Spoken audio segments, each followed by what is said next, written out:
राजिम के माघी पुन्नी मेला में उत्कृष्ट कार्य करैया शिक्षक, प्रधान पाठक और संकुल समन्वयक मन के काली जिला स्तरीय शिक्षक सम्मान समारोह में सम्मान करेगी।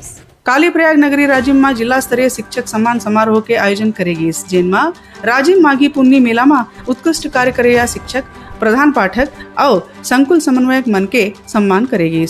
एक कार्यक्रम के मुख्य अतिथि जिला मिशन समन्वयक समग्र शिक्षा श्याम चंद्राकर और अध्यक्षता विकास खंड शिक्षा अधिकारी रामेंद्र जोशी करे रहीन। ये सम्मान समारोह में विशिष्ट अतिथि के रूप में विकास खंड स्तोत्र समन्वयक टिकेंद्र यदु, संकुल समन्वयक सुभाष शर्मा और धर्मेंद्र सिंह ठाकुर उपस्थित रहीन।